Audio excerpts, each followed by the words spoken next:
আসন্ন নির্বাচনকে সামনে রেখে বাংলাদেশ জাতীয়বাদী দল বিএনপির সাথে ক্রমান্বয়ে দূরত্ব বাড়ছে জোটসঙ্গী জামায়াতে ইসলামীর।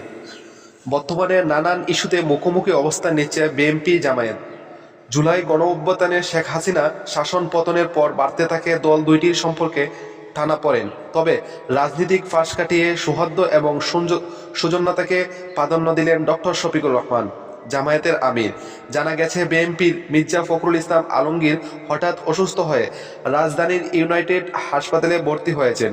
এমন সময় রাজনীতি মতানৈক্যকে ফাঁস কাটিয়ে সুস্থতা কামনা করছেন ডক্টর শফিকুর রহমান, জামায়াতের আমির। জানা গেল, গত সপ্তাহে বইমেলায় মোড়ক উন্মোচন ছিল। সেখানে প্রচুর ধুলাবালি থাকার কারণে মির্জা ফখরুল ইসলাম আলমগীর অসুস্থতা অনুভব করছিল। তারপর চিকিৎসকের পরামর্শে ভর্তি হয় হাসপাতালে।